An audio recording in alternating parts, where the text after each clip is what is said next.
Bonjour à tous, soyez les bienvenus sur la chaîne Cyclobertou. Aujourd'hui, je vous propose de découvrir le Zénith, le kit Z80 monté d'un Zénith 2 de chez Inokin. Alors n'oubliez pas de vous abonner, les pouces bleus et les cloches, et à tout de suite.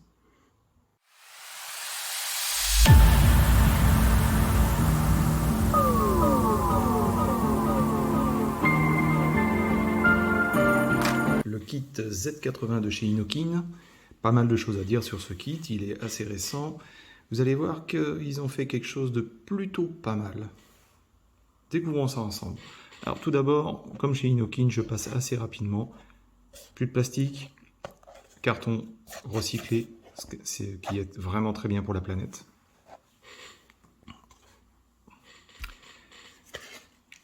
Nous allons découvrir ensemble le Zénith, donc le Zénith 2, donc toujours livré avec un Pyrex d'avance. Je vais aller assez vite sur le Zénith 2. Donc nous avons notre drip. Vous l'avez découvert, le Zénith 2, vous l'avez découvert sur une vidéo que j'ai fait récemment, ou qui va sortir. Donc nous avons notre languette pré-percée pour pouvoir mettre notre liquide, fermeture par quart de tour. Donc cette languette fait office de joint, donc si vous oubliez de le fermer, vous n'aurez pas ou peu de fuite, et ça fait une hygiène, ça fait une languette d'hygiène aussi. Pour changer le Pyrex, c'est assez simple, il suffit simplement de dévisser ici, ce qui est un petit peu dur. Hop, et on changera le Pyrex. Attention aux joints, ne pas les perdre.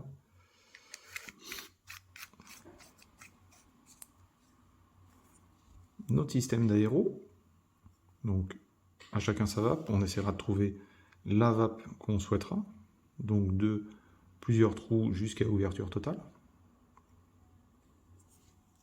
On changera notre résistance en dévissant notre bague. La résistance, la voici. Donc ne pas oublier d'amorcer les résistances neuves, donc de mettre du liquide sur tous les cotons, un petit peu au milieu. Ensuite, on le met en place. Attention au plat et aux tétines. Voilà, nous sommes en place. Notre bague. On la remet en place. Et voilà en ce qui concerne le Zénith 2. Chose importante à dire, c'est un 5 ml, 5,5 ml, très exactement. Capacité testée, et effectivement, il fait vraiment 5,5. Voilà en ce qui concerne le Zénith 2. À l'intérieur du kit, donc, nous trouvons le Zénith 2, le Pyrex. Nous trouvons notre cordon de charge, donc classique, hein, USB d'un côté, USB-C de l'autre. Bon, maintenant, tous les cordons, tous les appareils qui sortent récemment, ce sont de l'USB-C. Hein. Nous trouvons un drip tip qui permettra de faire du DL. Donc c'est un drip qui sera un peu plus grand que celui qui est livré ici. Donc là, ça sera plutôt pour le MTL. Et là, on sera sur un drip RDL, donc un peu plus gros.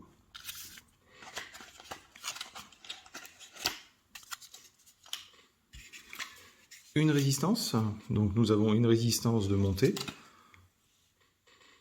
une résistance de pré-montée, et nous avons une autre résistance de fournie, donc là nous avons une 0,3.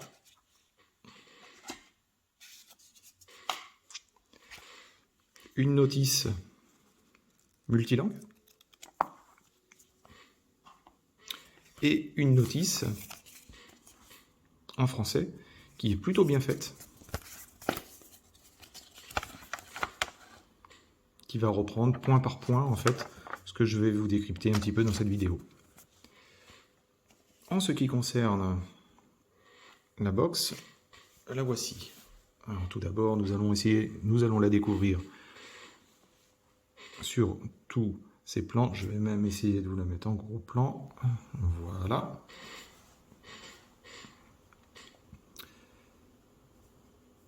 Je vous laisse la découvrir sur tous les angles. Donc là, on est sur un simili-cuir marqué, qui est plutôt pas mal. Ça rend plutôt pas mal. Donc nous sommes sur un port 510. Hein.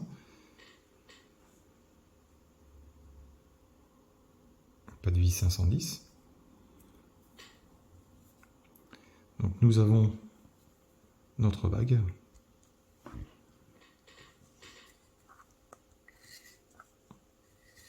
Ouais, je vais revenir en arrière. On remettra un gros plan sur l'écran. Ça sera plus simple. Donc pour mettre notre batterie, on enlève notre bague.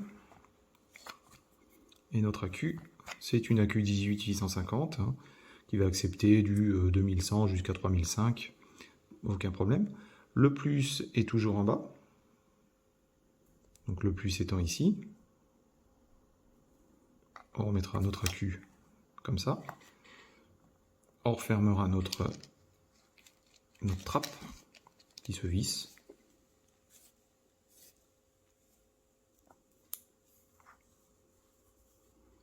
Trois clics pour l'allumer. Et voilà. Donc là maintenant nous allons passer vraiment en gros plan pour que je vais vous montrer un petit peu les choses à savoir sur ce Zénith, notamment sur les modes. Alors, on a vu 3 clics pour l'allumer. Donc nous avons le système de wattage ici, notre niveau de batterie ici,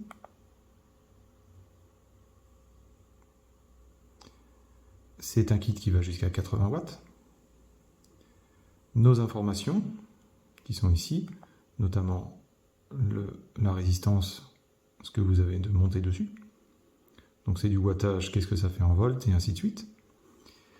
Pour rentrer dans les modes de cet appareil, un appui long sur les deux boutons en même temps et vous rentrez dans le mode. Donc nous avons le mode FO. Donc ce mode FO, c'est un peu le smart, ce qu'on pourrait appeler le mode smart, ce qui permet de mettre directement la puissance adéquate par rapport à l'appareil, par rapport à l'atomiseur que vous allez mettre dessus. Donc si vous mettez une 0,3, il va vous mettre automatiquement 35, 30 ou 35 watts selon ce qu'il veut faire. D'après ce qu'ils disent, ça permet d'économiser les résistances. Voilà, je n'ai pas testé, ça sera à voir dans la durée. Nous avons le système Power, donc là on choisit voltage ou wattage. Moi je vais laisser en voltage.